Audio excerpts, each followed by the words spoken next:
This week at NASA. We learn the new things first. And we with an educated citizenry, a little investment, wow, new whole businesses and industries, and whether it was better ways of making steel or automobiles or whatever it was. We led the world in innovation and technology, and that's where the new and good jobs came from. Senator John Glenn spoke during a NASA Future Forum at The Ohio State University about the fundamental elements that once made America a leading innovator and their importance to the nation's future. NASA officials, university representatives, and students participated in a panel discussion about NASA's role in advancing innovation, technology, science, engineering, education, and the economy. The Future Forum coincided with the 50th anniversary of Glenn's historic Friendship 7 spaceflight. Astronauts aboard the International Space Station sent a congratulatory message and talked with Glenn during an in-flight call from the station. 50 years ago today, Friendship 7 was orbiting planet Earth, and that helped in a very big way pave the way for America to become a space power and to go to the moon and to do the things that we're doing right now on the International Space Station. It's my privilege today to be here to share NASA's fiscal year 2013 budget. NASA Administrator Charles Bolden and Chief Financial Officer Beth Robinson outlined the President's fiscal year 2013 budget proposal for NASA during a news conference at NASA headquarters. The proposed budget would enable NASA to continue the space exploration program envisioned by President Obama, one that creates jobs and spurs the American economy well into the future, while sending us farther into space than ever before. We've made steady and tangible progress on the next generation deep space crew capsule and our new heavy lift rocket that will launch astronauts on journeys to destinations farther in our solar system. Those priorities are funded in this budget. Already, we've been doing test firings of the J2X engine that will power the heavy lift's upper stage. Orion has undergone water drop tests for its eventual ocean landing. Funding is included in this budget to keep this important work going.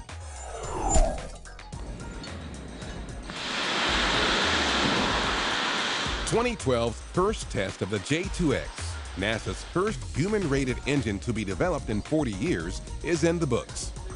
Engineers at the Stennis Space Center conducted a short 1.8-second test firing of the J2X power pack.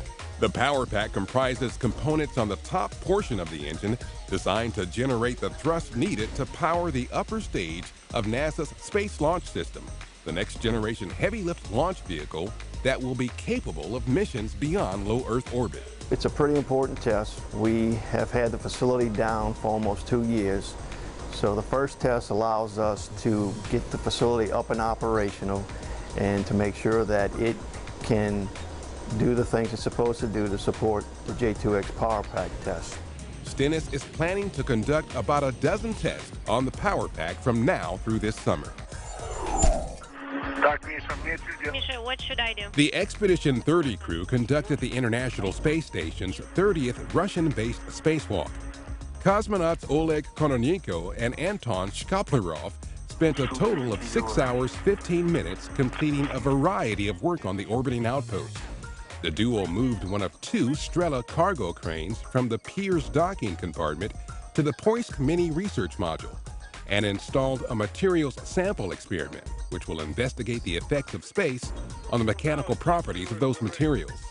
The pair was unable to complete all of the originally planned work, including the installation of 5 protective shields on the Zvezda service module. This was the 3rd spacewalk for Kononenko and the 1st for Shkaplerov.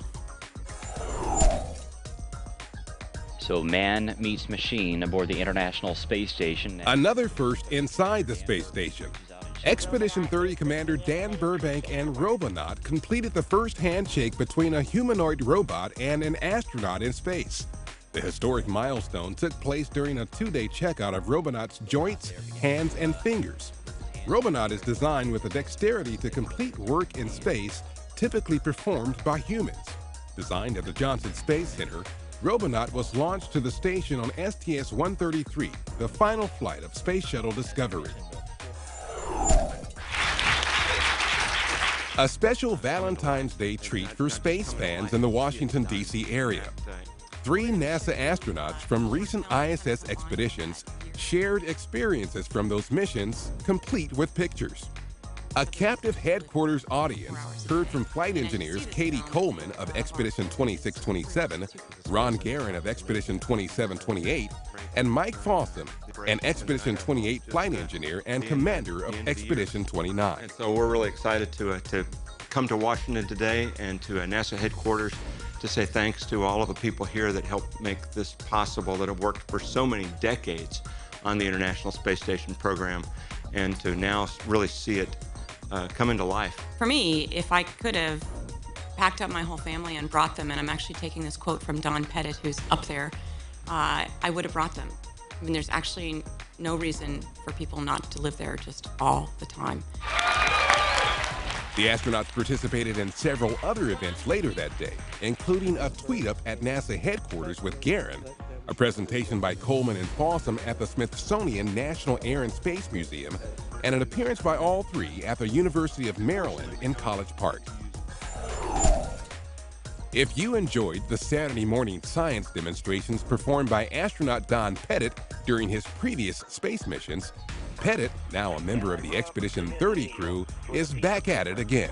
I'm going to take a syringe with a little Teflon cannula. I'm going to squirt drops of water out, and look what happens when those drops of water get close to that charged knitting needle. NASA and the American Physical Society have partnered to share unique videos of Pettit using everyday objects to demonstrate physics in his new series, Science Off the Sphere. The videos will be posted on the APS website, Physics Central. Winners providing answers to challenge questions posed during the series will be recognized by Pettit during a future episode from space. The Glenn Research Center recently hosted media representatives at its Space Power facility. There, inside the Clean Room High Bay facility, a new communications test bed that'll fly on the International Space Station was going through its checkout. The Space Communications and Navigation, or SCAN, test bed will be the first space hardware for exploring the promise of software-defined radio technology. The interesting part of this SCAN testbed are its 3 software-defined radios. These are radios that can be completely reconfigured on orbit by software. That means new operating environments, new applications that will change the characteristics of how it communicates. After crating in a special container provided by the Kennedy Space Center, the SCAN testbed will be sent to Japan's Tanegashima Space Center for its scheduled launch to the ISS later this year. In recognition of the contributions by African Americans to the cause of space exploration, this week at NASA profiles Karen Harper, IT Workforce Manager for the Office of the Chief Information Officer at NASA headquarters. Good morning, this is Karen Harper. How may I help you? The responsibility that I have within the Office of the CIO is to look at their IT workforce and make sure that we have the appropriate competencies to do the job within the IT community for the agency. In that is looking at workforce analysis, workforce gaps in terms of the IT community, and then being able to make recommendations to the CIO where we perceive to be gaps and how we can plan for the future and the next generation of workers, the IT workers within NASA. I started out as with the Air Force in human resource management. So that prepared me for 13, 14 years looking at the workforce. Starting in 1995, I started working for Glenn Research Center as the legislative liaison officer for the center director.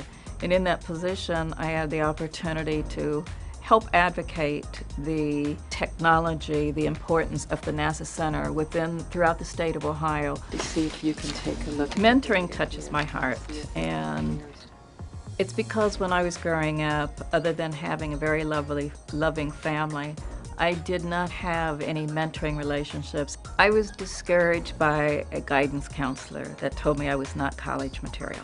Went to a deep place for me to prove that I could go to college. I was college material. I did graduate, went on to pursue my master's.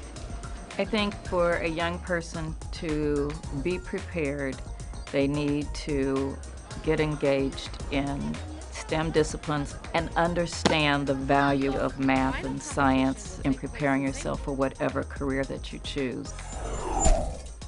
35 years ago, on February 18, 1977, Enterprise, the first space shuttle orbiter, completed its first flight test at the Dryden Flight Research Center. Constructed without an engine, Enterprise was mounted atop a Boeing 747 shuttle carrier aircraft to measure structural integrity, handling qualities, and other capabilities prior to atmospheric flight. Enterprise never flew in space, but it was crucial to the space shuttle program. The approach and landing tests it performed that year demonstrated that the orbiter could fly in the atmosphere and land like an airplane, except without power, like a glider. Enterprise was named for the starship on the popular television series Star Trek. 3, 2, 1, 0. And February 20th is the 50th anniversary of John Glenn's historic flight aboard Friendship 7. On that flight, Glenn became the first American to orbit the Earth, circling the globe 3 times. As he passed over Perth, Western Australia, residents there turned on house lights and street lights, earning Perth the nickname the City of Light. There were some tense moments near the end of the 4-hour, 55-minute Mercury mission, as flight controllers could not determine if the capsule's heat shield was intact during re-entry. But the capsule returned to Earth without incident. Glenn was later celebrated as a national hero during a ticker tape parade in New York City. And that's This Week at NASA. For more on these and other stories, or to follow us on Facebook, Twitter, and other social media, log on to www.nasa.gov.